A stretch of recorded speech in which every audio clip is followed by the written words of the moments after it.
¿Estas? ¿Las Sí, dejo afuera? pero al sol. Ah. Sí, donde le pegue más duro. Mójalas, porfa, antes de sacarlas.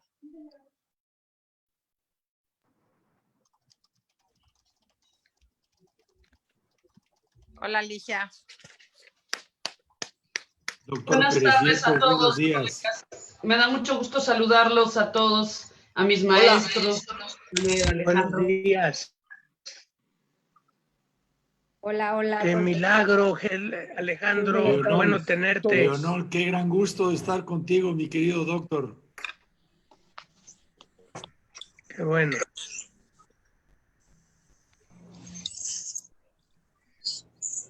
Por el Estimada techo Alicia, donde qué gusto estás, saludarte. Vale. Me gusta saludarlos también. Presidente, ¿cómo estás?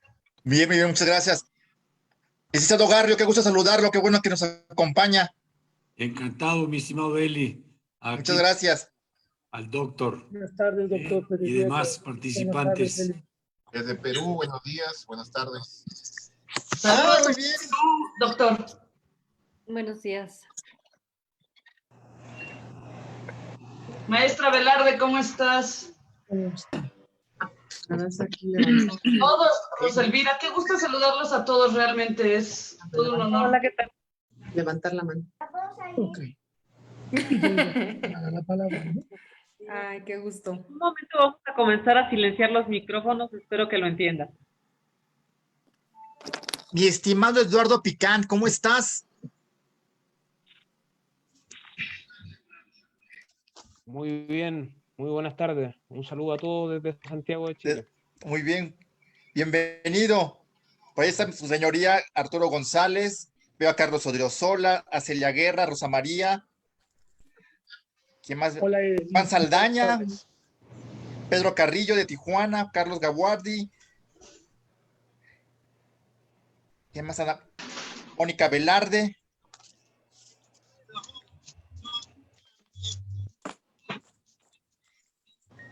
Entonces, en lo que iniciamos, les pido, si los podemos registrar en el chat, puedan registrar su nombre, institución de procedencia, si son de la Universidad de Chile, de la Barra Mexicana Colegio de Abogados, de la MEDIP o de cualquier otra institución, y su correo electrónico, por favor.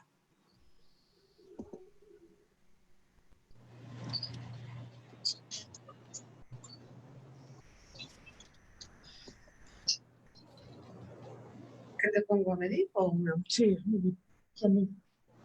¿A medir? Sí.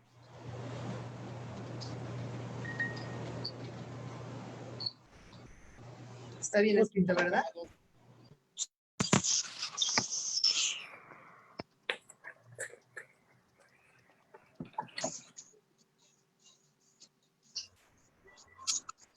¿Qué te pongo, a medir o una? Sí.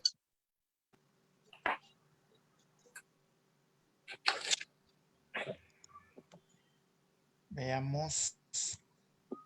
Por ahí vía Mercedes.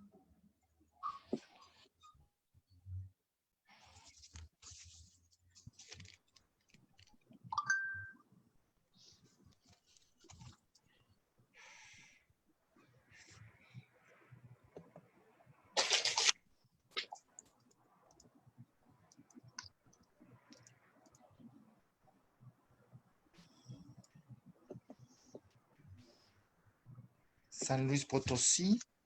Bienvenidos.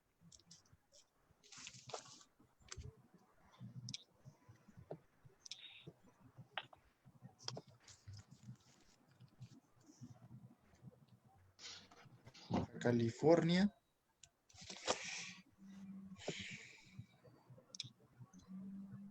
Argentina.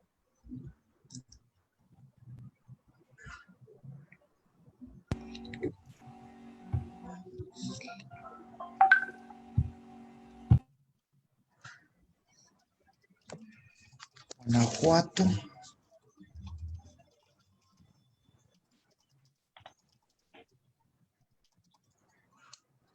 Uninorte Barranquilla. Yo estuve como profesor invitado ahí. Bienvenidos.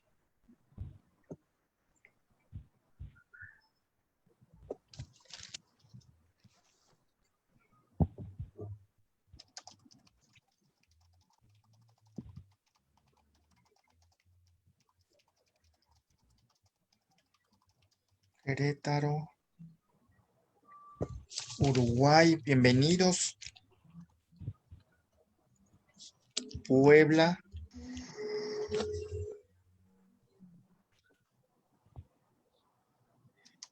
Por ahí está Adriana Dreising.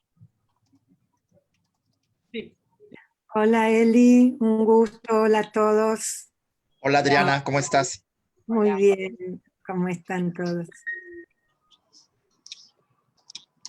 Veamos quién más. Jalisco.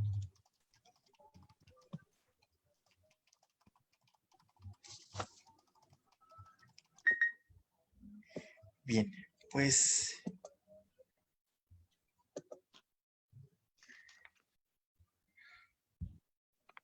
tenemos casa llena, entonces yo creo que ya iniciamos. Bueno, pues iniciemos. Iniciemos. Hola, ¿qué tal? ¿Cómo están todos? Hola, ¿Cómo está, doctor? Qué gusto verlo. bien, Bueno, bien, Beatriz.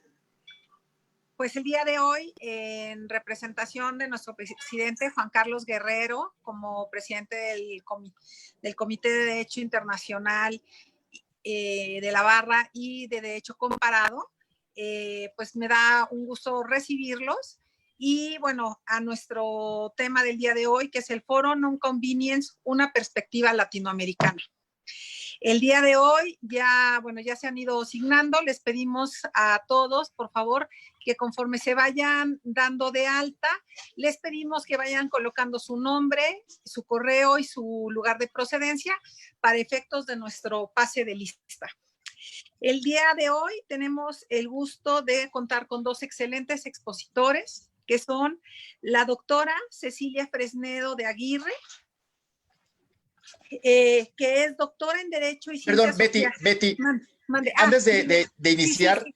Yo también quiero enviar un saludo y agradecerles a todos muy cordialmente su asistencia a esta sesión conjunta de la Barra Mexicana Colegio de Abogados y la Academia Mexicana de Derecho Internacional Privado y Comparado.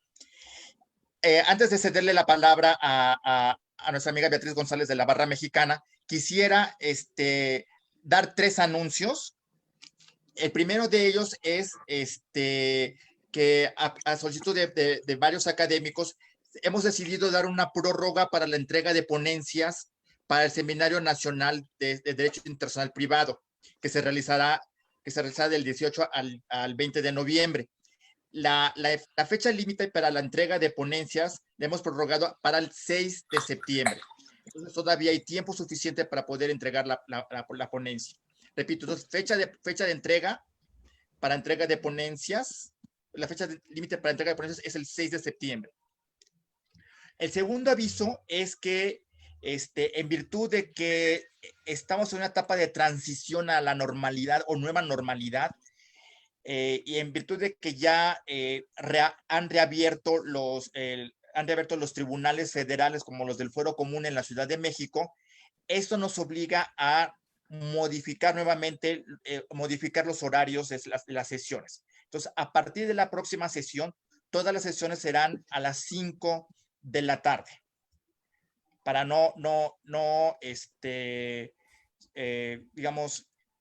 chocar con las actividades del quehacer diario y cotidiano de los abogados, sobre todo los que litigan.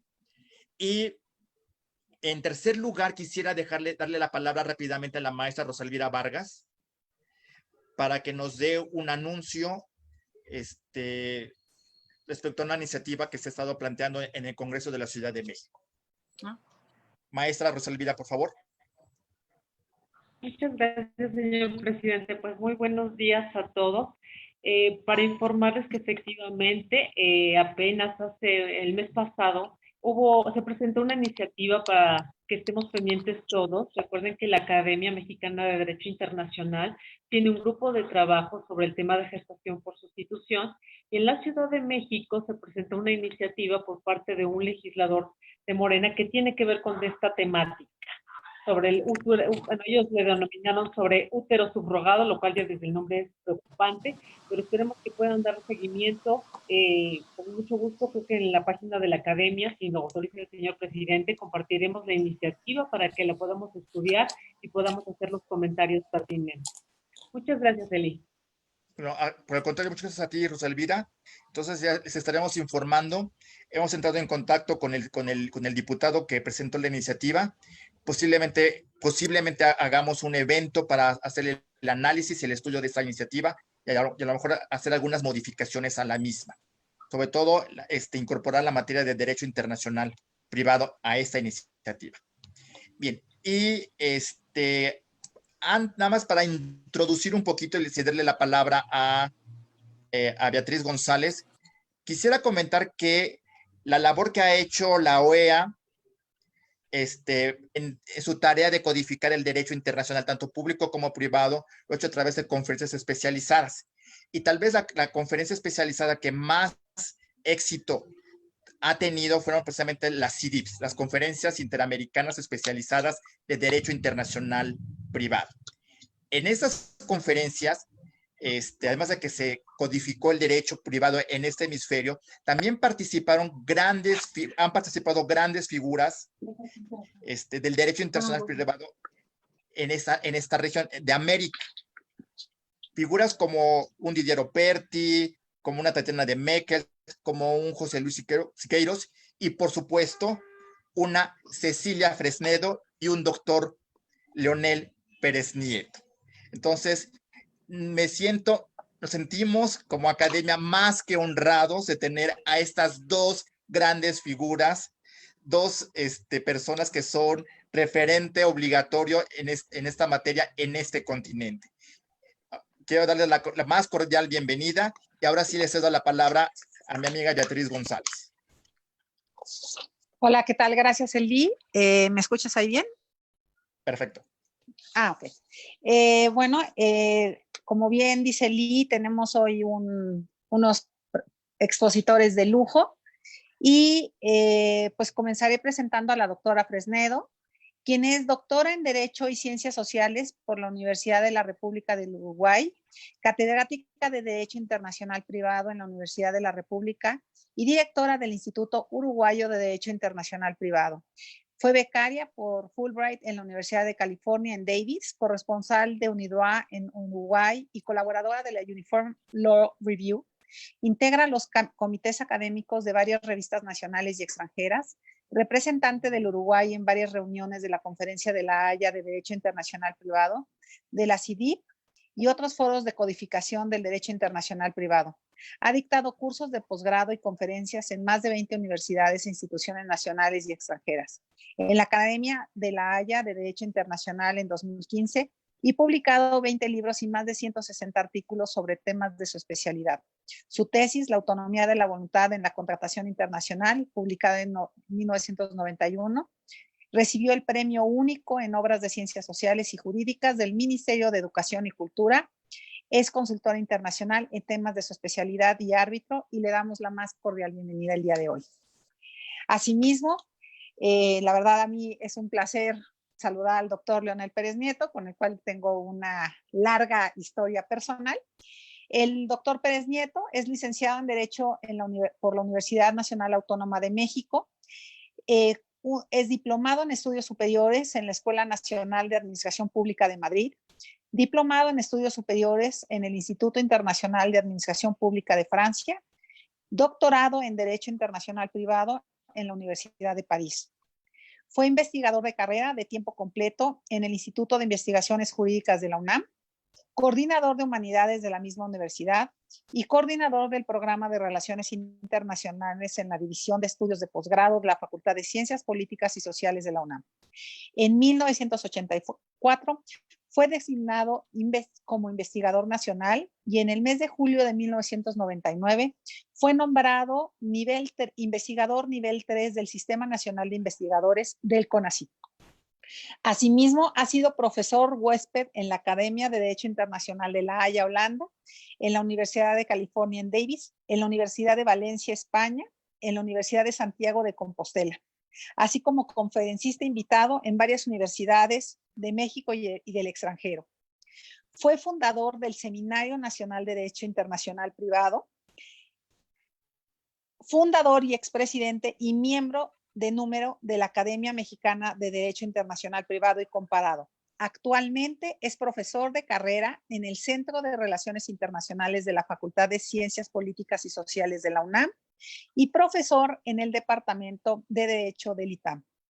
Tiene 9 libros publicados, varias monografías y 56 artículos escritos en revistas especializadas de México y del extranjero sobre los temas de derecho internacional privado, derecho comparado, comercio exterior y arbitraje comercial internacional.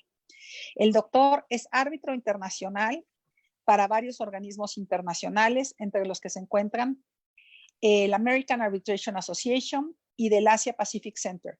Es miembro del capítulo mexicano de arbitraje de la Cámara de Comercio Internacional, árbitro y mediador de la Corte Internacional de Arbitraje y miembro del The Charter Institute of Arbitrators de Londres y miembro del London Court for International Arbitration.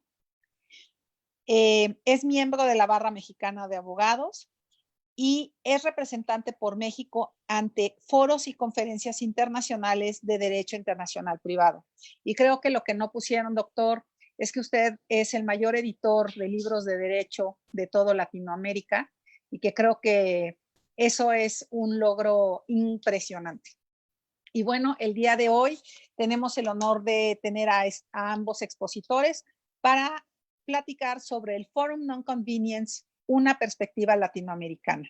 Y dejo con ustedes a la doctora Cecilia Fresnedo y al doctor Leonel Pérez Nieto Castro. Bienvenidos, doctores. Muchas gracias, Beatriz, muy amable.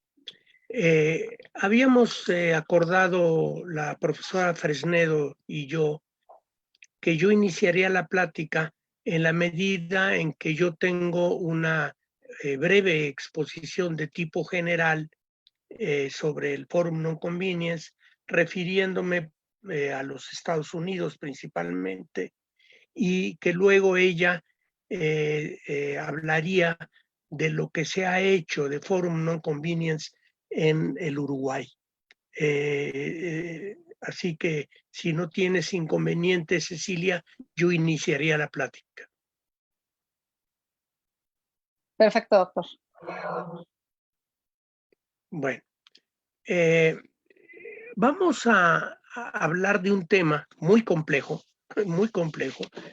pero al mismo tiempo se puede resumir en pocas palabras al nivel que hemos estado hablando en estas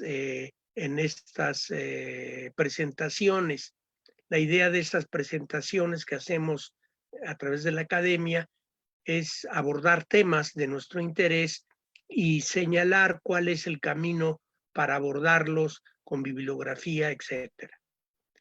En el caso del Forum Non-Convenience, para los abogados latinoamericanos y en especial para los abogados mexicanos, es importante el que conozcamos de qué se trata por el incremento de litigios que hay con respecto a los Estados Unidos. Así que el tema se inicia en el siglo XVIII, finales, en Inglaterra, en el derecho del mar inglés, para los tribunales ingleses puedan decidir cuál es la mejor jurisdicción para conocer del caso. También fue una medida de sanidad administrativa de Inglaterra para no saturar a sus tribunales de demandas que no tuvieran vínculo. En cuanto al uso que se le dio y se le ha dado, es que partiendo de estas ideas que les acabo de mencionar, el se evita con el Forum Non Convenience el Forum Shopping. Vamos a ver más o menos de qué se trata esto.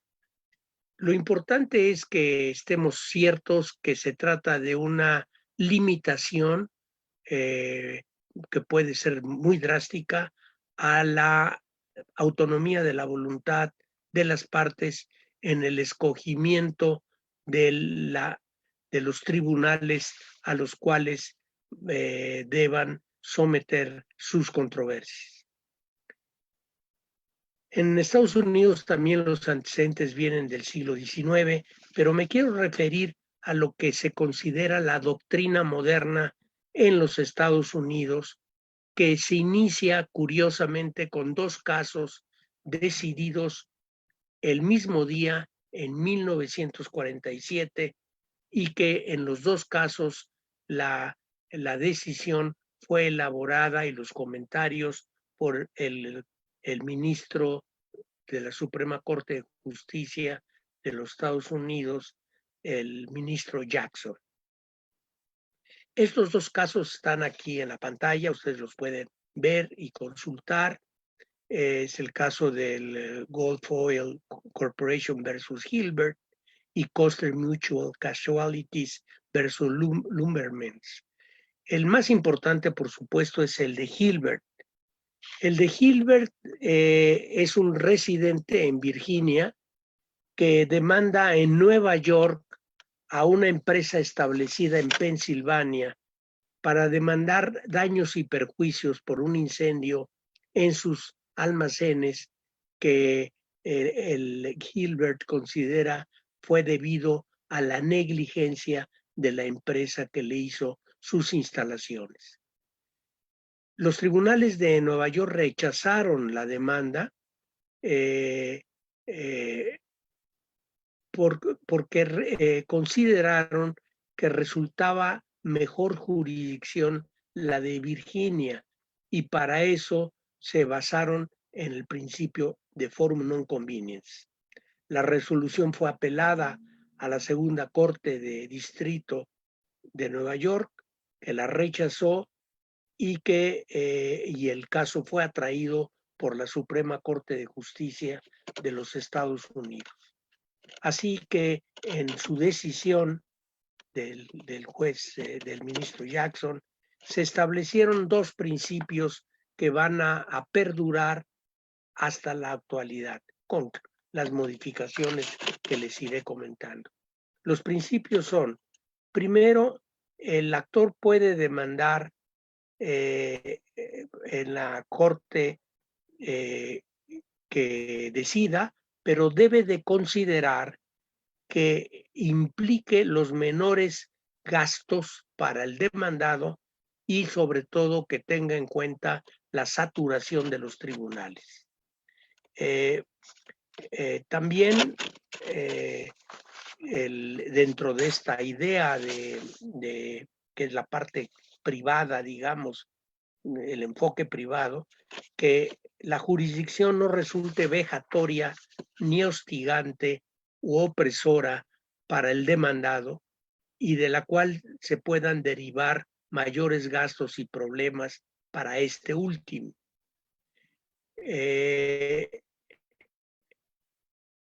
Este criterio privado se enfoca sobre la notoria desventaja que podría tener el demandado en gastos y problemas que le dificulten defenderse adecuadamente.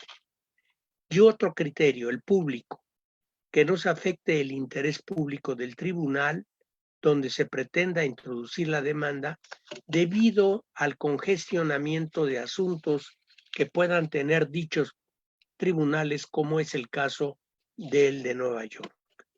Y en el caso concreto de Gilbert, la Suprema Corte decide que los mejores tribunales para demandar son los tribunales de Virginia, porque en estos tribunales, además de que se encuentra el lugar donde se sucedió el daño, ahí están los testigos, ahí están los peritos, así que los gastos que se pudieran hacer de más, ahí están acotados, ahí quedan acotados.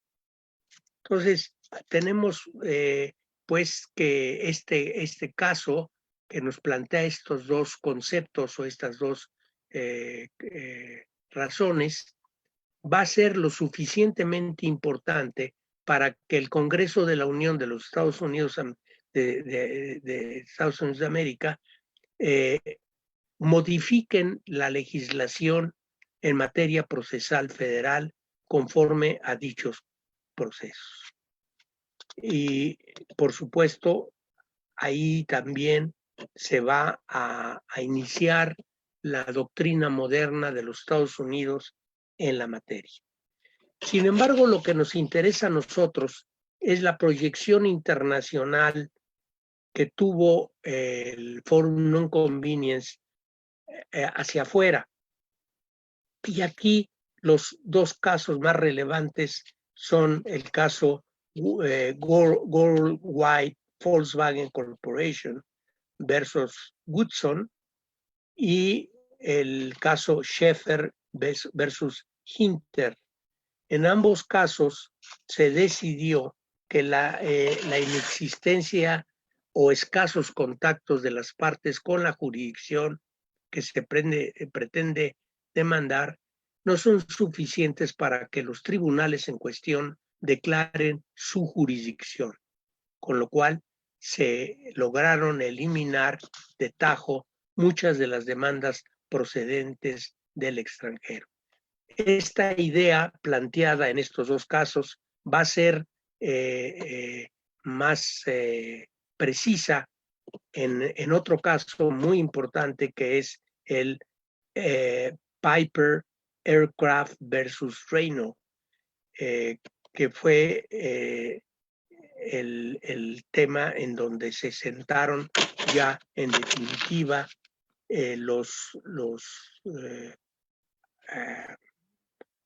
se precisó más bien cuál era o cuál deberían de ser los contactos con el tribunal que se pretende demandar.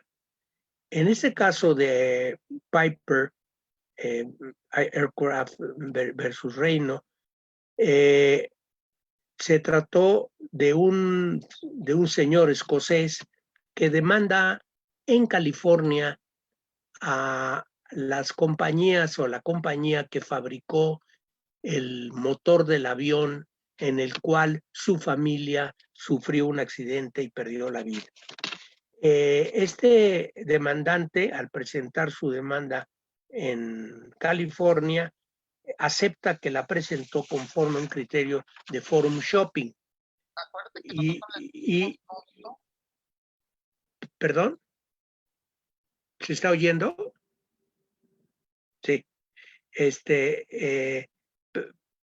Presentó esta demanda en California y fue atraída finalmente por la Suprema Corte de Justicia, y con base en la argumentación, el caso Gilbert, nos dice que es necesario encontrar un balance entre demandado y demandante, y resolvió que el tribunal más adecuado para este caso es los tribunales de Escocia. O sea, regresó el caso a Escocia, donde está el demandante, y con esto quedó clarísimo que es necesario a nivel internacional determinar los vínculos más estrechos que puedan tener tanto las partes como el caso en cuestión. Hay otro caso importante también, que no me están sacando en el pizarrón los datos de los casos que les mandé, que es el American Trading Corporation versus Miller de 1994. Aquí la opinión del ministro Scaglia nos dice que, lo leo en inglés, is nothing more or less supervening un venue, o sea, un procedimiento supraveniente, venue provision, permitting displacement of the ordinary rules venue when in the light of certain conditions, the trial court thinks that the jurisdiction ought to be declined. Es decir, que se concibe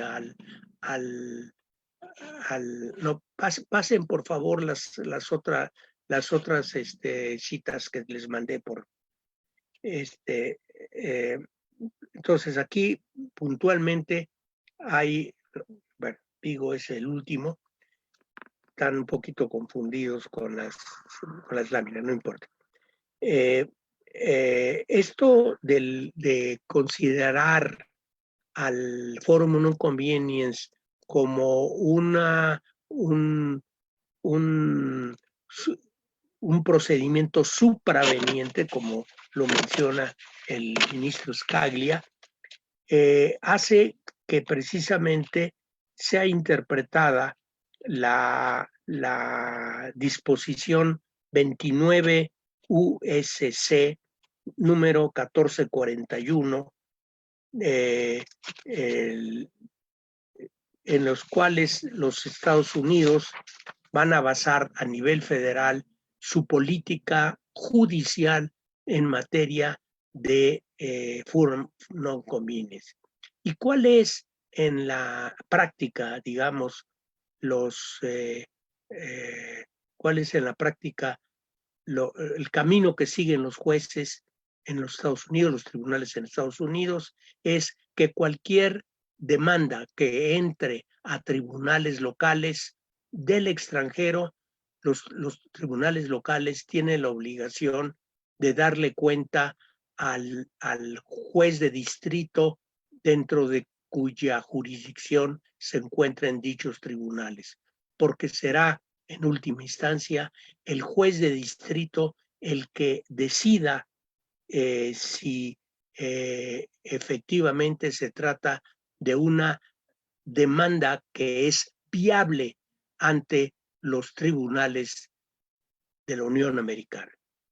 Y este análisis que hacen los tribunales federales es un análisis de mínimos contactos y que finalmente es la que decide la procedencia.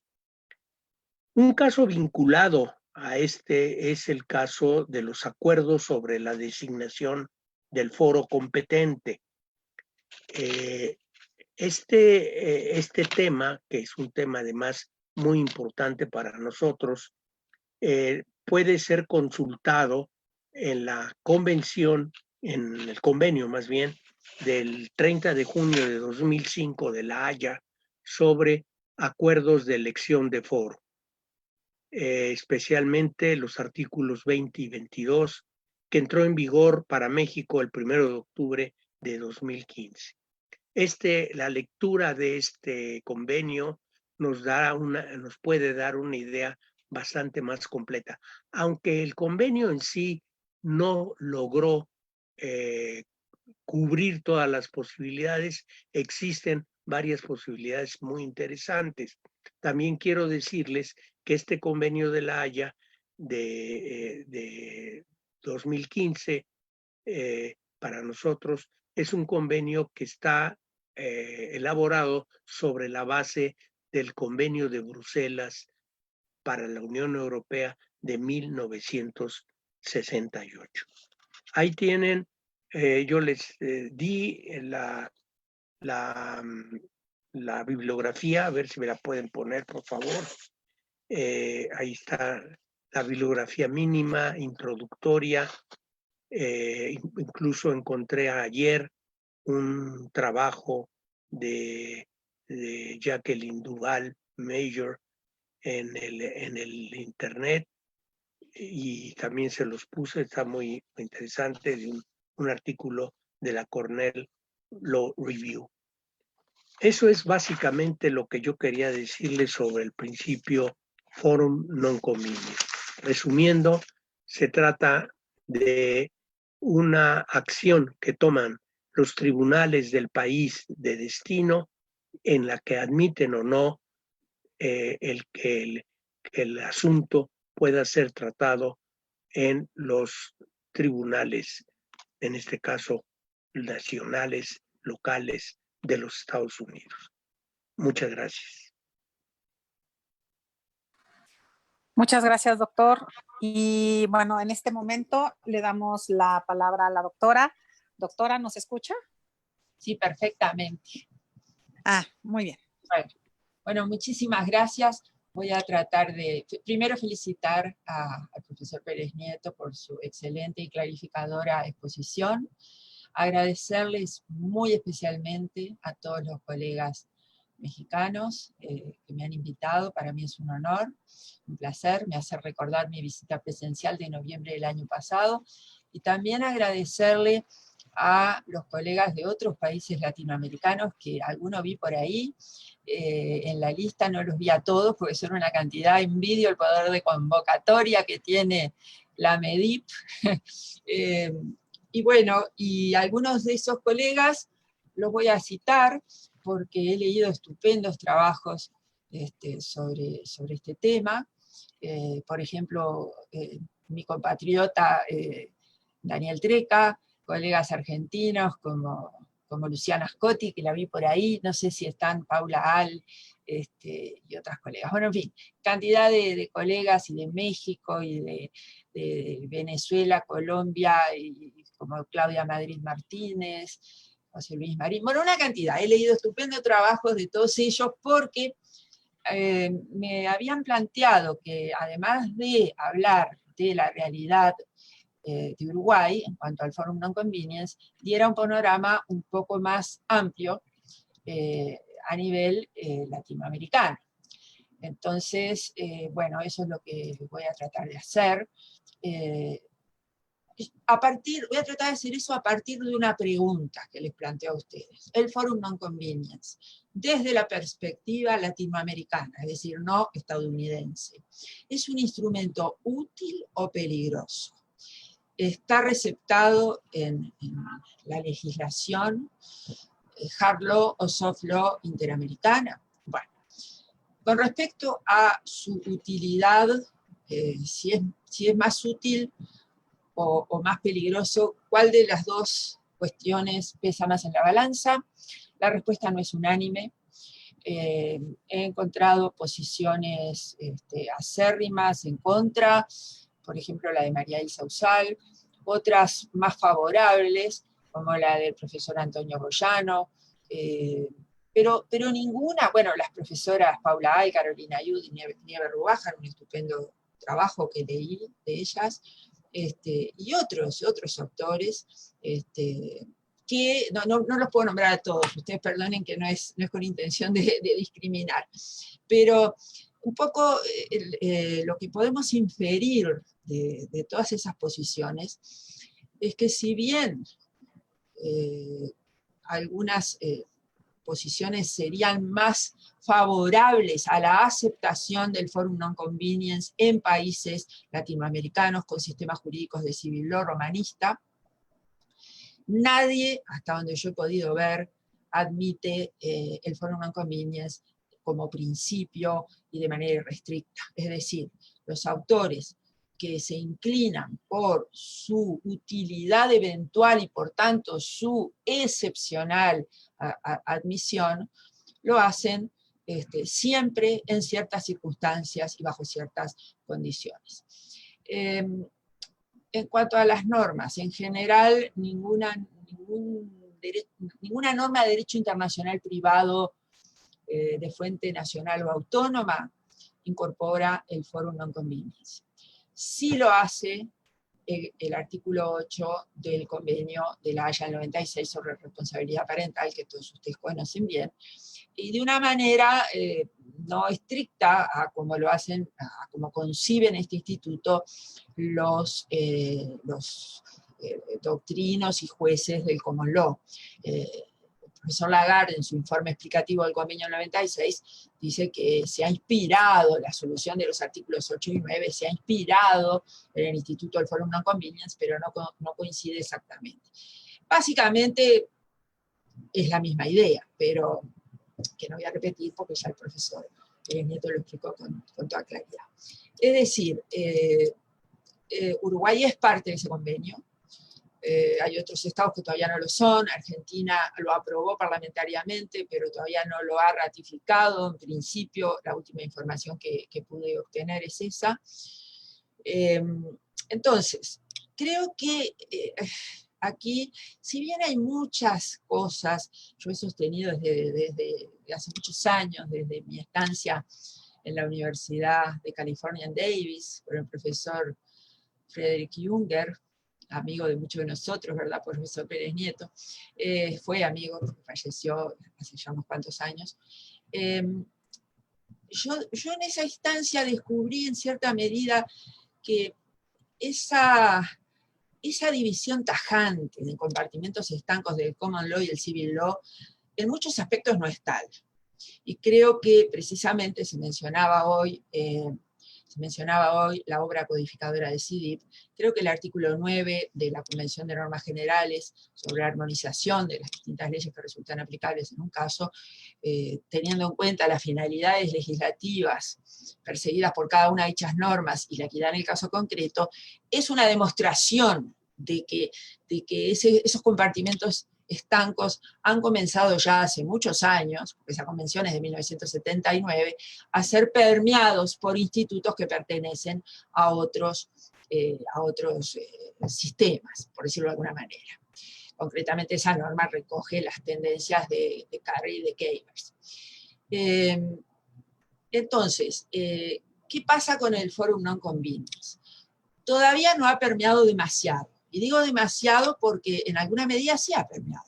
Porque el Forum Non-Convenience, con variantes, por supuesto, no coincide exactamente con lo que es la concepción de la doctrina y jurisprudencia de Estados Unidos o de Reino Unido, pero con variantes, ha sido receptado en los principios Trans-Ius ASADIP, es decir, los principios de ASADIP sobre el acceso transnacional a la justicia, y también en los principios Aliun y Droit, a los que me voy a referir en un rato. Es decir, son dos instrumentos, el primero regional, los principios ASADIP, y el segundo a nivel global.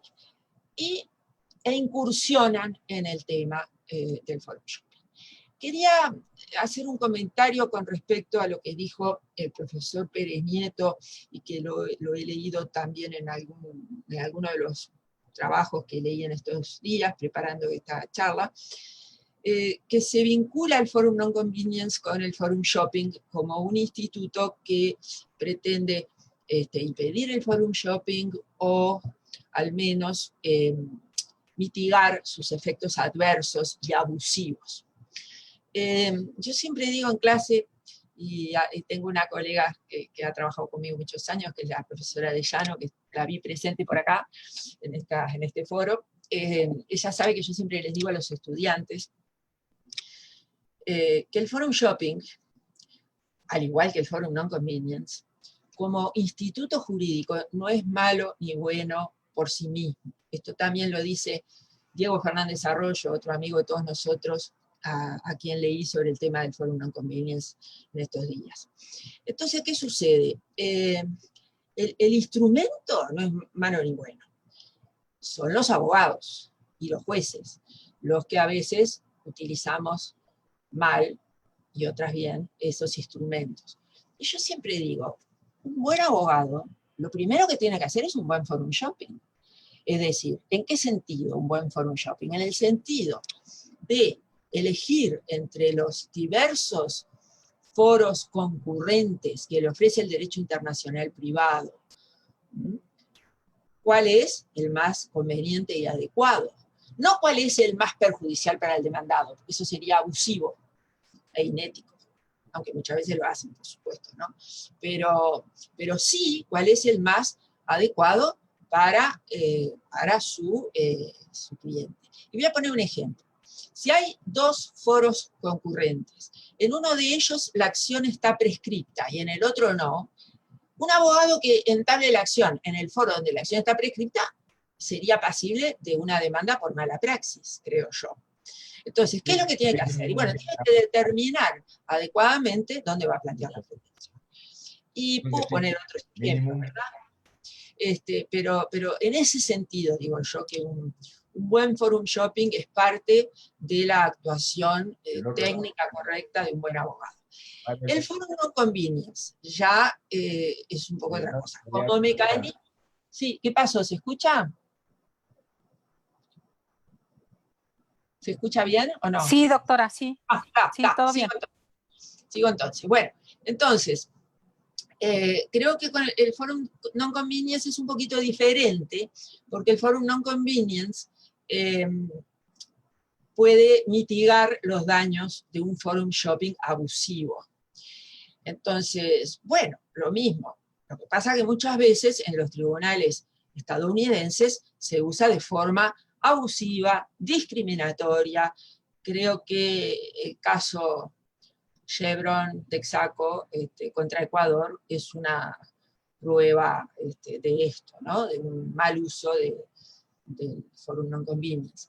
No me va el tiempo de explicar, pero todo el mundo conoce ese caso y lo googlean y les sale miles de páginas donde se ve el análisis de ese caso.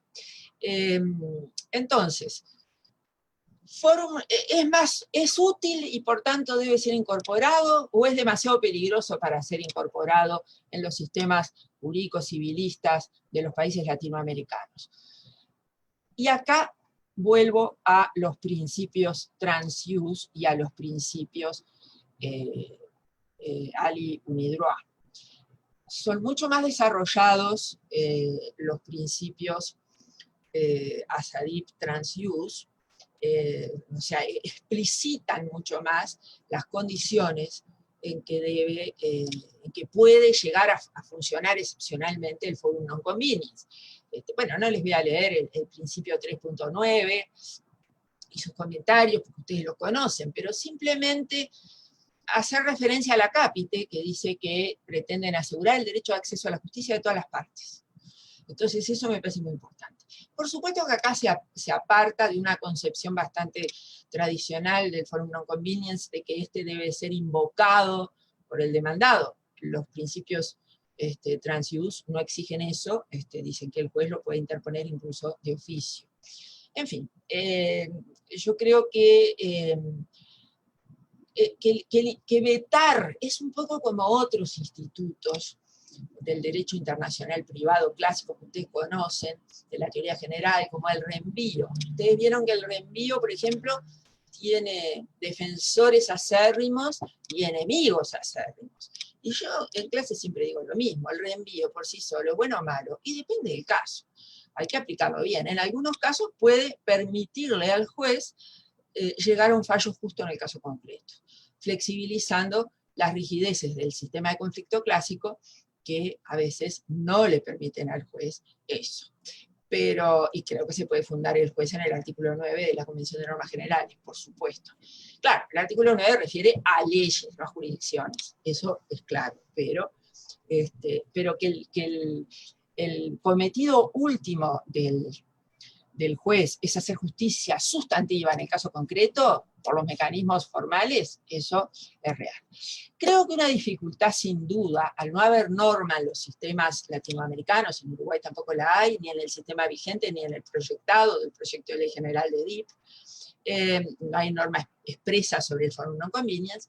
Creo que el gran problema es que en Estados Unidos el juez tiene mucho más flexibilidad para determinar la jurisdicción y también la ley.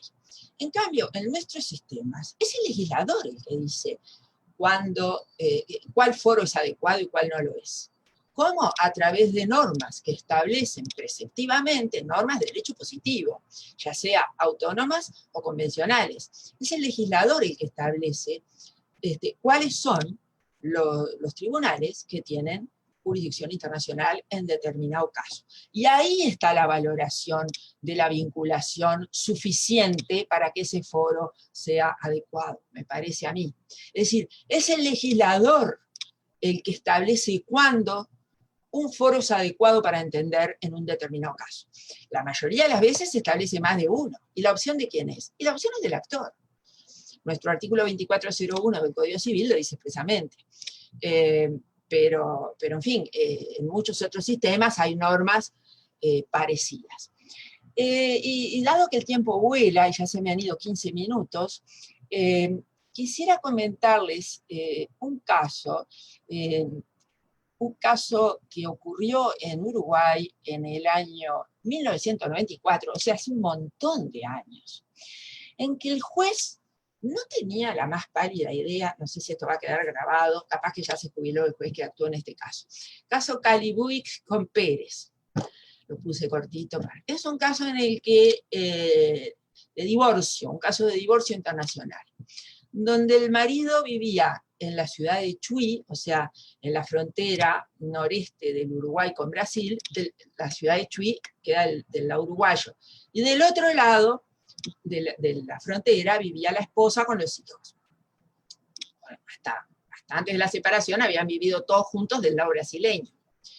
Entonces, ¿qué pasa? El señor muda su domicilio al lado uruguayo y entabla acción de divorcio ante los tribunales uruguayos.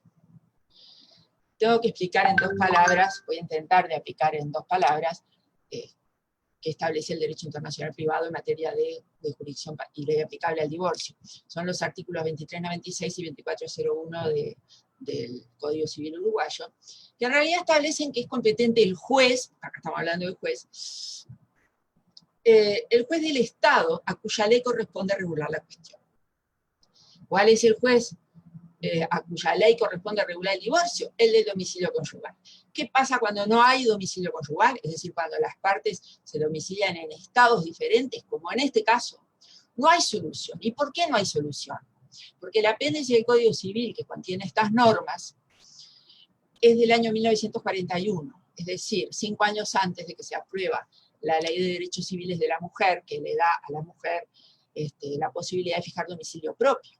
En la época en que se aprueba el apéndice del Código Civil, a falta de domicilio fijado como un acuerdo por los cónyuges, se reputaba por tal el del marido, cosa que a partir del año 46 es contraria a nuestro orden público internacional. Entonces, ¿qué pasa? No hay solución legislativa cuando no hay domicilio matrimonial. La norma no establece una conexión subsidiaria por ese motivo que acabo de explicar. Entonces, del año 46 en adelante, la doctrina y la jurisprudencia han desarrollado distintas soluciones. ¿Por qué? Porque el juez no puede dejar de fallar por insuficiencia de la ley. Entonces, esas soluciones son básicamente optar por la jurisdicción del domicilio del actor o jurisdicción del domicilio del demandado. Entonces, ¿qué dice el juez uruguayo en este caso de divorcio, volviendo al caso? Dice, sí, yo soy competente, sí, es cierto, soy el juez del domicilio del actor. Pero resulta que en este caso concreto, el juez del domicilio de la demandada ya intervino en una cantidad de cuestiones relativas a esa familia. Es decir, en la fijación de alimentos, en la tenencia y en no sé qué cosas más. Y entonces dice el tribunal textual, y leo, en materia de familia es más que conveniente, necesario, que sea el mismo juez el que resuelva todas las contiendas relativas al núcleo familiar en aras de procurar una solución más justa de aquellas, el mérito al conocimiento global de las cuestiones planteadas. Y teniéndose presente la oposición del actor, este principio sería quebrantado. Por otra parte, desde el punto de vista procesal, el juez actuante se vería impedido de disponer en cuanto a los menores, hijos del matrimonio, etcétera, etcétera. Es decir, ¿qué es lo que hace el juez uruguayo en ese caso de 1994? Dice, sí, yo soy competente, pero el otro también es competente. Y resulta que está en mejores condiciones que yo de resolver el caso de divorcio. ¿Por qué? Porque ya entendió en todas las demás cuestiones relativas a esa familia. Y además, en el derecho interno uruguayo, material interno uruguayo, el juez no puede decretar el divorcio si no dispone la situación de los hijos. Y acá, la situación de los hijos ya la había resuelto el juez brasileño. Además de eso, se suman algunas anécdotas, en fin, un poco irónicas, graciosas, de que el demandado había hecho todo tipo de fechorías procesales, perdónenme la expresión, no sé si conocen, es decir, todo tipo de maniobras procesales. Vivía a 3 cuadras de la casa, aunque estaba en uno de cada lado de la frontera, y declaró que desconocía el matrimonio de la mujer, por ejemplo, ¿no? Cosas que se la notificara por edictos, cosas por el estilo. El tribunal incluso lo amonesta en la sentencia por su conducta procesal. Entonces, fíjense en que en este caso, de 1994, anterior a todo, al soft law, de los principios, transuse y a todo lo demás, un juez uruguayo espontáneamente, sin tener la más pálida idea de que existe un instituto en el common law que se llama forum non convenience, declina competencia y se la pasa a otro juez que tiene jurisdicción concurrente, por entender que está en mejores condiciones que él de resolver la cuestión. Si eso no fuera una conveniencia, no sé lo que es. Después, bueno, hace muchos años, a principios de la década del 60, hubo un famoso caso que yo no pude conseguir las sentencias respectivas, pero les cuento. Fue un terrible accidente que ocurrió en Montevideo. Había una demostración de vuelos y cosas por parte de la Fuerza Aérea Uruguaya, que había comprado como gran negocio unos helicópteros marca Sikorsky en Estados Unidos. O sea, Estados Unidos le vendió a Uruguay chatarra. Y estos no tuvieron mejor idea que hacer una demostración de los hermosos helicópteros que habían comprado. ¿Y qué pasó? Se cayeron los helicópteros encima de la gente que estaba viendo el espectáculo y quedaron decenas, cantidad de gente mutilada, muerta, espantoso. Bueno, ¿qué decidieron hacer los abogados de las víctimas? Demandar en Estados Unidos por responsabilidad por el producto. Por supuesto que el tribunal americano demandara al fabricante de los helicópteros, ¿verdad? Por responsabilidad por el producto. Los tribunales americanos declinaron competencia y dijeron que todos los contactos estaban en Uruguay. Entonces, en ese caso, desde el punto de vista del derecho internacional privado uruguayo, eran jurisdicciones concurrentes, porque la de Estados Unidos era la del domicilio demandado, ¿ah? Y acá era la lex loci delicti, era donde había ocurrido el hecho generador del daño. O sea, en fin, fue un caso famoso y muy nombrado.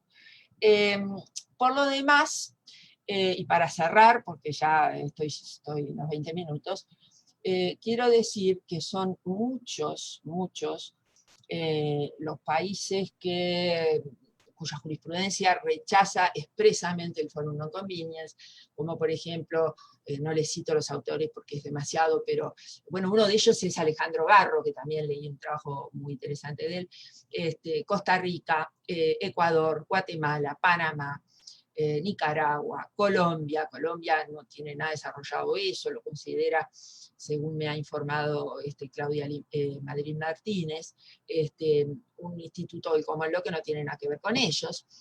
En fin, en Argentina y en Venezuela las opiniones doctrinarias son dispares, como les digo, pero yo creo que podría concluirse que algunos autores admitirían en forma reglada y a través de una norma positiva que no se incluyó en el Código de Derecho Civil y Comercial de la Nación del 2014, en un proyecto sí se trataba el tema del forum non convenience, pero en la versión final del código no se incluyó, como explican muy bien varias de las colegas argentinas. En fin, como que se podría llegar a considerar, pero que hay que seguir estudiando. Yo creo que la línea a seguir estudiando son los principios transuse y los ali unidos, sobre todo los primeros, que son los que atañen a nuestra región, y ver si, siguiendo esa línea, se podría eventualmente transformar o redactar una norma de derecho positivo. Nada más, muchísimas gracias por la atención de ustedes. Doctora, muchísimas gracias. Bueno, invitamos a todos nuestros participantes a que nos puedan ir ayudando a formular sus preguntas, ya sea por medio del chat o levantando la mano, y les iremos dando la atención. Entonces, en este momento tenemos a Juan Manuel Saldaña Pérez. Por favor, adelante. Muy buenas tardes a todos.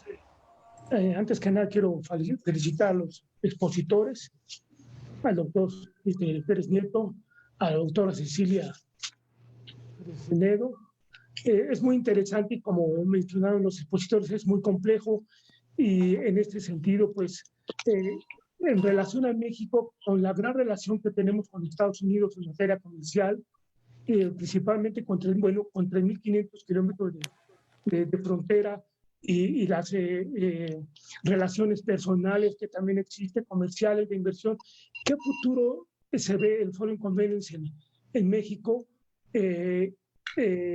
Porque con los tratados comerciales constantemente se incluyen figuras nuevas para el sistema mexicano, que son figuras de Estados Unidos. Entonces, ¿cuál sería el futuro del Foreign Convenience en México? Y reitero mi felicitación a la doctora, y por su excelente exposición. Muchas gracias. Gracias, licenciado Saldaña. Pues los expositores, ¿quién gustaría contestar la pregunta? ¿O procedemos a la que sigue? Lo pongo a disposición de los expositores.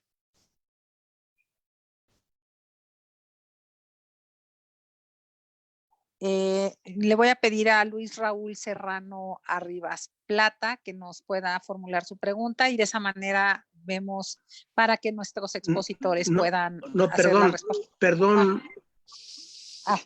Sí, doctor, díganos. No.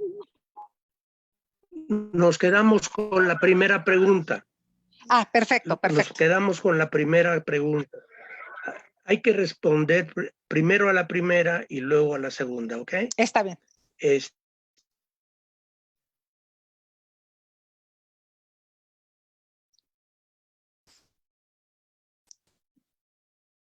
No lo estoy escuchando.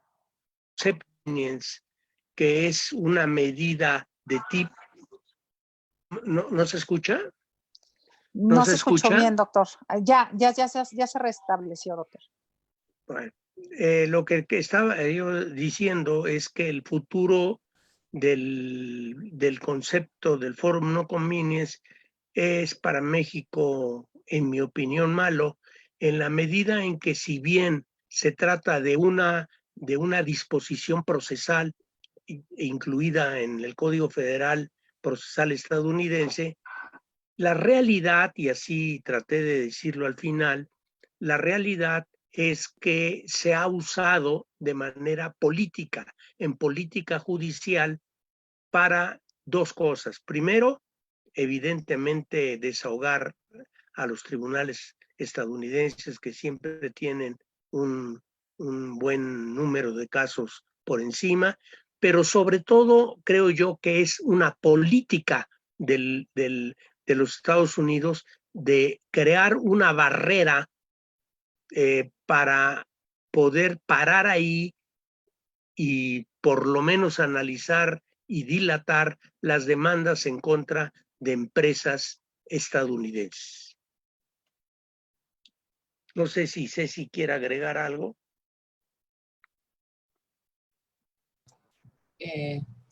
Sí, creo que la situación de México es particularmente ilustrativa, pero también con otros países. Yo creo que en el caso de aceptar el Forum Non Convenience, hay que ser muy cuidadoso en las condiciones en que se podría llegar a aceptar.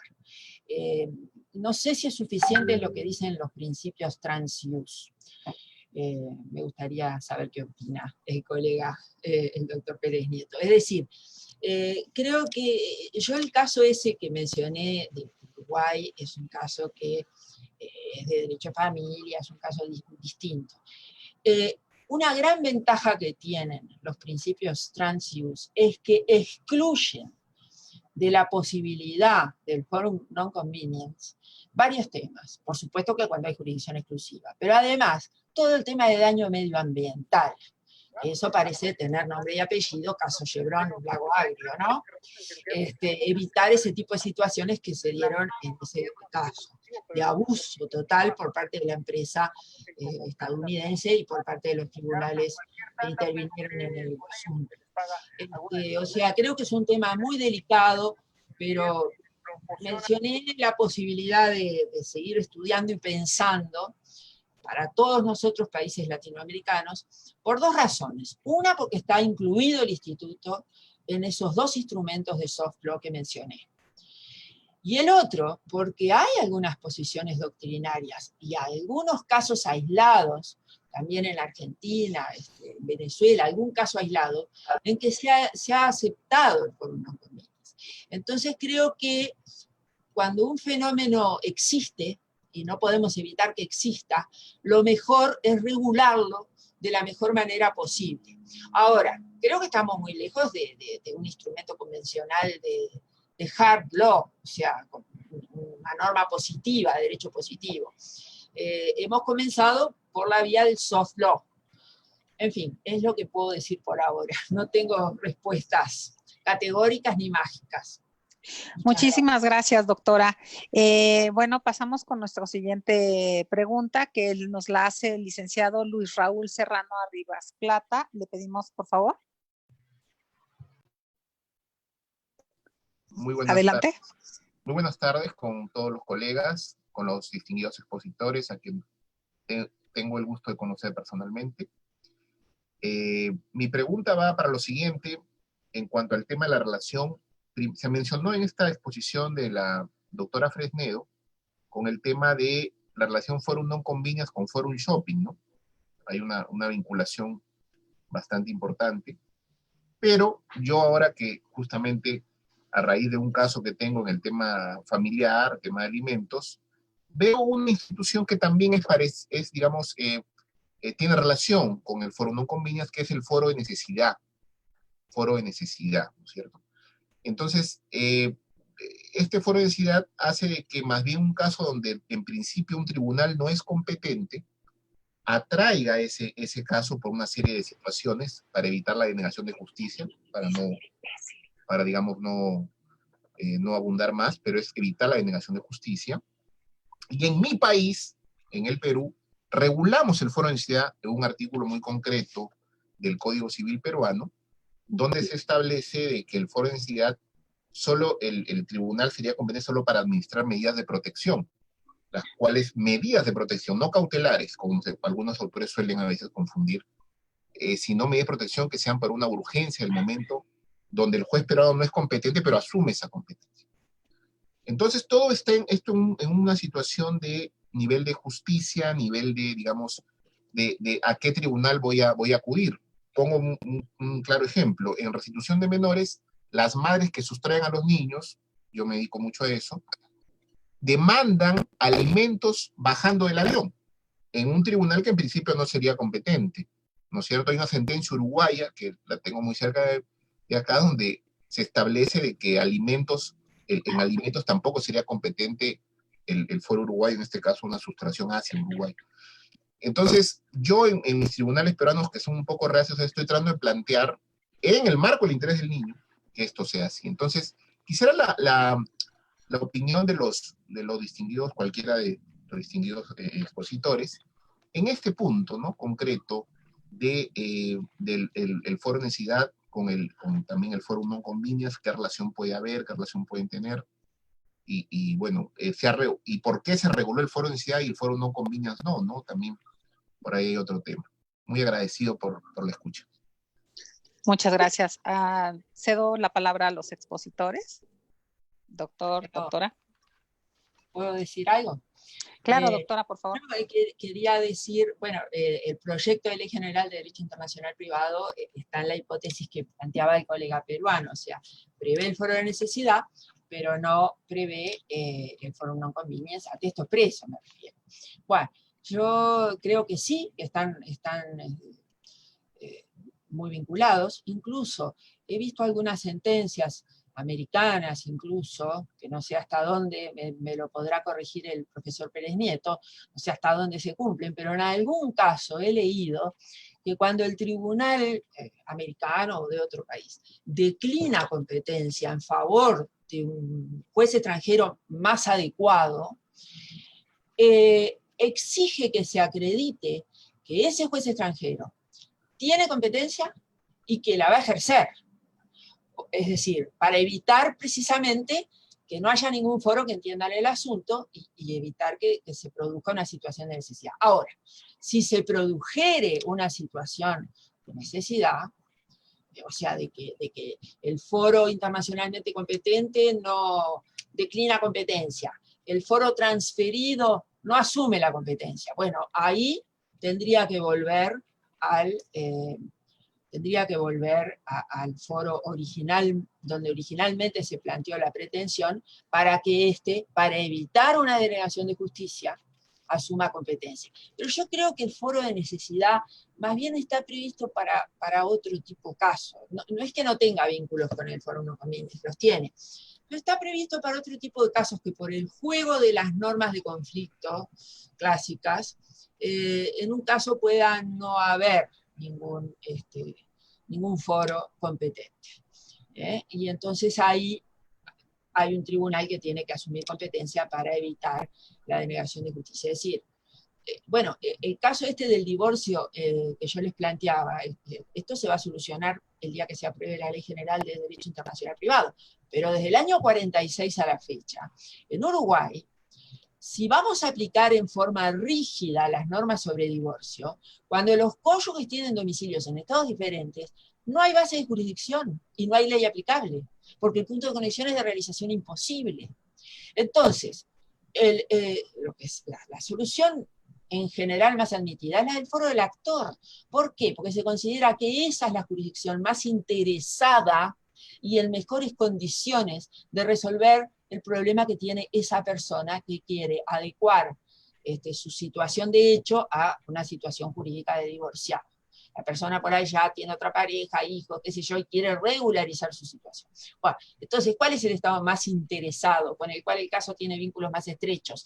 El Estado que está en mejores condiciones para evitar una denegación de justicia. El tribunal del domicilio del actor. Hay muchos otros argumentos a favor, como el caso que les acabo de comentar, a favor del domicilio del demandado. Pero yo creo que está bien que exista esa flexibilidad, siempre con la garantía de que el actor al que se le pide que transfiera su demanda a otro tribunal pueda acceder sin mayores perjuicios a ese otro tribunal transferido. Creo que eso es clave y fundamental. No sé si le contesté la pregunta y no me puedo aguantar de decirles otra cosa. No me puedo aguantar el doctor Pérez Nieto explicó muy bien los motivos políticos de Estados Unidos en cuanto a cómo utiliza el Instituto del Forum Non-Convenience, que son claramente discriminatorios al litigante foráneo. Y quiero decir que tanto el colega peruano que recién habló, como muchos otros colegas latinoamericanos, concretamente Colombia, Bolivia, Argentina, Paraguay, Uruguay, además de Perú, somos parte de los tratados de Montevideo de 1889, donde se establece a texto expreso, es una norma vinculante, por supuesto Estados Unidos no la ratificaría jamás, una norma vinculante que prohíbe la discriminación del litigante foráneo y prohíbe la exigencia incluso de caución, de fianza de arraigo al litigante foráneo. O sea, en este punto, evidentemente, las concepciones de Estados Unidos y de Latinoamérica son diametralmente opuestas. Nada más. Muchísimas gracias, doctora. Bueno, pues en este momento estamos llegando ya al final de nuestra sesión. Beatriz. Voy a pasarle... Ah, sí, doctor, dígame. Era lo que quería preguntar, si iban a agregar algo más. Pase, Perdón, doctor. Beatriz, Sí, nada más quiero... quiero... es que te iba a ceder a ti, Leli. Perdón, quiero agregar una cuestión mínima a lo que acaba de decir la profesora Fresnedo. En la práctica mexicana, los abogados que demandan principalmente por daños y perjuicios a alguna compañía en los Estados Unidos reciben de parte de los tribunales estadounidenses el forum non convenience, los echan para atrás.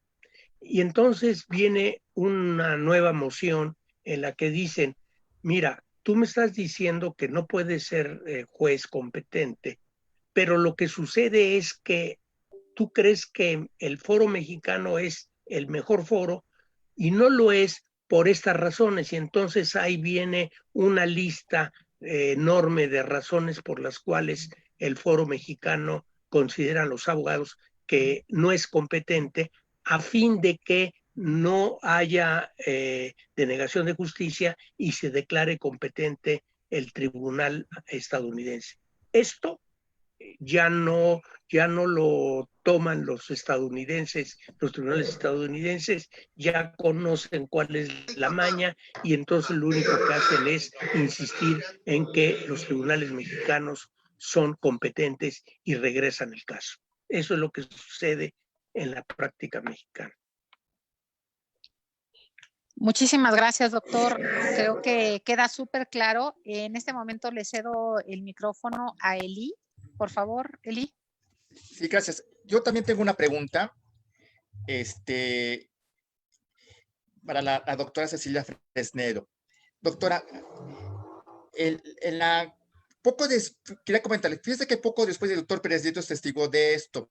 Poco después que en la Conferencia de La Haya se adoptó la Convención de 96 sobre cooperación procesal en materia de responsabilidad parental, o sea, esta convención se analizó en el grupo de asesores de la Cancillería en los que se encuentra el doctor Pérez Nieto. En aquella ocasión, cuando se analizó, no prosperó, no se recomendó la adopción de esta convención porque se consideraba que, bueno, porque dentro de las disposiciones de la convención está la figura de la transferencia de competencia, que está muy basada en el forum non convenience. Y se consideró que no era tan conveniente, por lo menos en aquel momento para México, porque vulneraba normas de orden público, en el sentido de que en el derecho civil la competencia viene determinada por la legislación y en el forum non convenience pues se le da una facultad muy amplia al juzgador de decidir si transfiere o no la competencia judicial.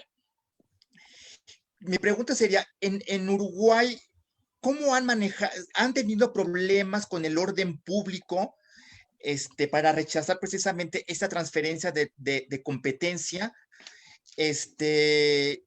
¿Cómo lo han manejado? Y la segunda cuestión que me gustaría conocer la opinión de ambos es de que a lo mejor valdría la pena incorporar esta figura en México, considerando que es una figura que ayuda en algunos puede facilitar algunos procesos, la cooperación, sobre todo en materia de familia, aunque puede también, por otro lado, como comentaba el doctor Pérez Nieto, ser utilizada de manera excesiva, por ejemplo, para evitar la competencia, tal vez en materias de responsabilidad extracontractual. Entonces, no sé si valdría la pena tal vez aceptarla, pero de manera limitada a determinadas materias. Por favor. Muchísimas gracias, Eli. En Uruguay, que yo sepa, y le pido por favor al doctor Treca, que lo veo acá conectado, que es un distinguido colega que trabaja en la Autoridad Central de Uruguay, que me corrija. Yo no conozco ningún caso en que se haya aplicado el artículo 8 o el 9 del convenio 96 en Uruguay. No conozco. No sé, Daniel, que estás ahí, si tú has tenido conocimiento de algún caso que no puedan estar. No, realmente, lamentablemente aún no se han dado algún caso. Sí se ha sugerido en varios, pero no, que yo sepa, tampoco se ha podido dar esa transferencia de competencia. Gracias, Daniel. Está al día en todas estas cosas siempre. Está, no al día siguiente ya está siempre pronto. Así que muchas gracias, Daniel. Pero en cuanto a la segunda pregunta, yo, sin pronunciarme categóricamente sí o no, porque creo que las cosas no son blancas o negras, categóricamente en cuanto a la aceptación e incorporación al orden jurídico uruguayo o de los demás países latinoamericanos, porque creo que las cosas no son al extremo. Entonces, como instrumento que puede llegar a ser útil, como decía Eli, en algunos casos, yo creo que se puede pensar en la forma de incorporarlo de manera excepcional, muy reglada, o sea, que la discrecionalidad del juez, que siempre hay un margen de discrecionalidad, sea muy reglada. ¿Para qué? Para evitar abusos, ya no por parte de los abogados de parte, sino de los jueces. Porque incluso esa política de los Estados Unidos, yo creo que incluso va contra normas de convenciones de derechos humanos. Es el acceso a la justicia y la no discriminación por ninguna razón y muchas otras. Creo que va claramente contra. En cuanto, otra cosa que no comenté, que me había quedado colgada por ahí, es que en cuanto a aligerar el trabajo de los tribunales, yo creo que no hay ningún tribunal del planeta que esté holgado de trabajos. Todos están tapados siempre, hasta donde yo sé. No conozco ningún país donde estén con poco trabajo los tribunales. Siempre están con poco trabajo. Entonces, qué sé yo. Bueno, nada más, no quiero ocupar más tiempo. No sé si el doctor Pérez Nieto quiere decir algo al respecto también.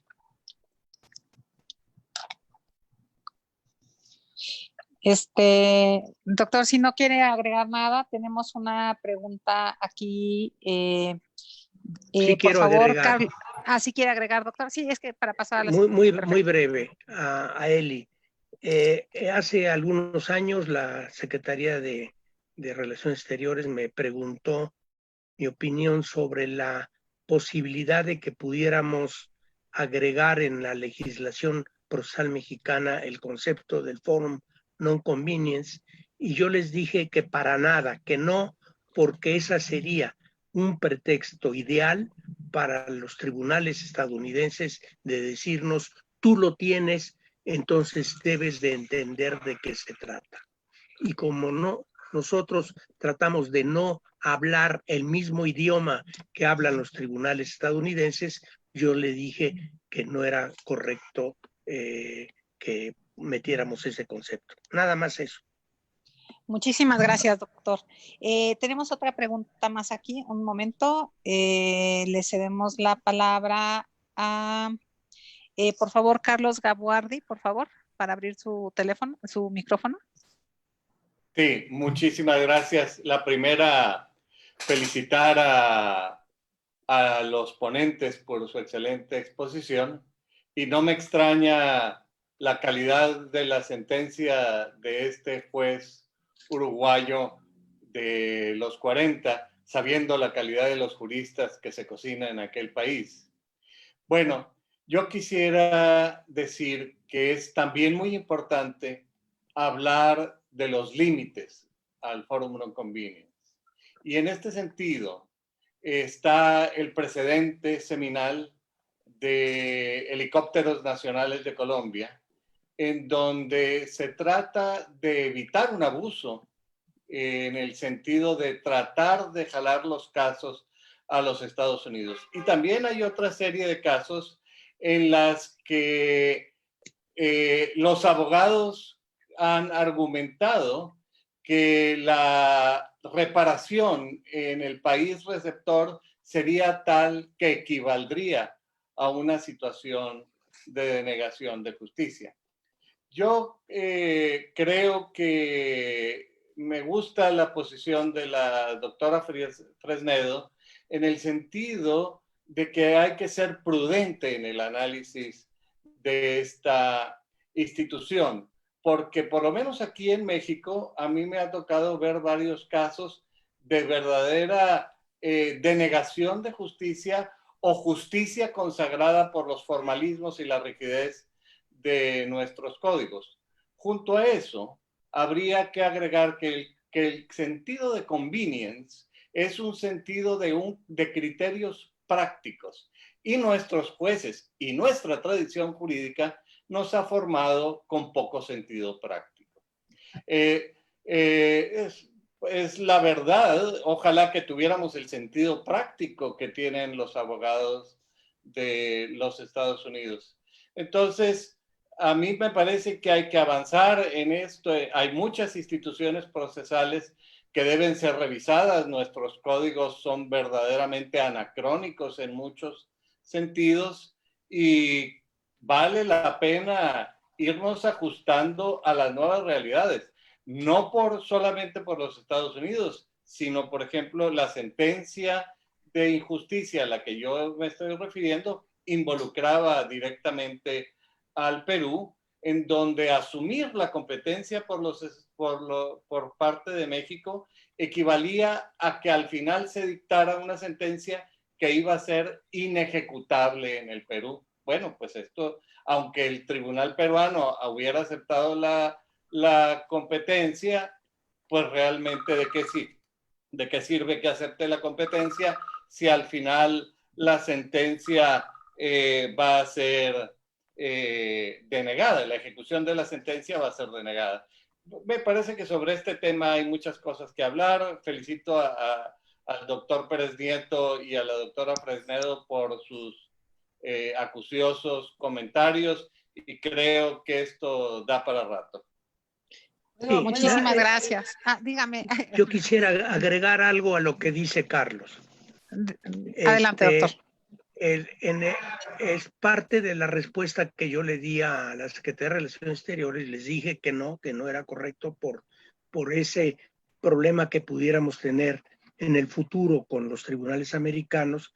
Y cuando me dijeron que que podría ser una medida de protección para los tribunales mexicanos en cuanto a su saturación, yo les respondí que los tribunales mexicanos siempre están saturados, pero están saturados porque son sumamente formalistas, sumamente tardados e inconsecuentes en muchas veces, y que nadie en su sano juicio iba a optar por un forum convenience en el caso de México.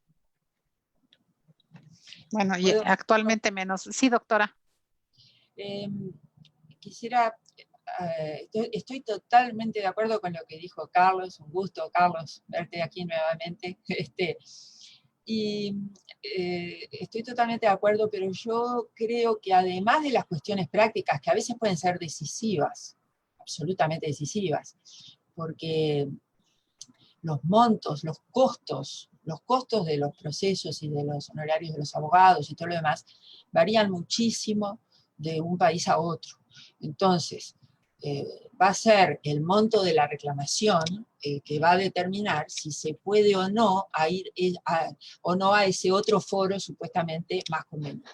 Pero creo que además, y esto en general los abogados no lo confiesan ni abajo el agua, ¿no? Y es los temas sustantivos. Y les voy a decir por qué. Fíjense ustedes que puede haber foros concurrentes en un asunto. Para empezar, el juez siempre va a partir de su ordenamiento jurídico para determinar cuál es la ley aplicable. Es decir, si hay un convenio vinculante entre esos dos países, fantástico, las soluciones están ahí, pero cuando no lo hay, cada juez parte de las normas de derecho internacional privado de su país, nacionales o autónomas, y ellas pueden conducir a diferentes derechos para regular esa misma cuestión. Entonces, ¿qué pasa si yo voy a hacer una reclamación por un monto bajo de dinero, no demasiado alto? Porque los grandes temas, bueno, muchas veces se arreglan de otra manera, pero los temas de todos los días, un monto razonable, normal. Y a mí me dicen, no, una reclamación por daños o faltante a la carga de una mercadería importada por un comerciante uruguayo. No, se perdió, el barco la perdió, la dañó, se mojó a bordo, vaya uno a saber. No, es mucho más adecuado el derecho inglés, porque es un derecho mucho más desarrollado, especializado en materia de derecho marítimo, aquí y allá, ¿está? Macanudo. Ahora resulta que si yo aplico la ley de lugar de cumplimiento en Uruguay, no hay límites de responsabilidad. En cambio en Inglaterra sí. Entonces en Inglaterra voy a obtener un monto ridículo que no me va a compensar los daños sufridos. Entonces, ustedes fíjense que hay un tema de fondo, porque nadie se raja las vestiduras por saber si el foro es técnicamente... No, en el fondo lo que hay es un problema económico. ¿Cuánto recupero si litigo acá? ¿Y cuánto recupero si litigo allá? ¿Cuánto me cuesta si litigo acá? ¿Cuánto me cuesta si litigo allá? A veces el monto del asunto impide directamente ir a litigar a ese otro foro supuestamente más conveniente. Además, siempre hay un factor de subjetividad. Y eso de la conveniencia, por ejemplo, yo lo he leído en infinidad de autores renombrados de todas partes del mundo, que el derecho inglés es mucho más especializado en derecho marítimo que estos sudacas de por aquí. Y les digo nosotros, ustedes dentro de todo están en el hemisferio norte, nosotros que estamos acá abajo, ni les digo cómo nos consideran, inexistentes. ¿Saben en qué están especializados?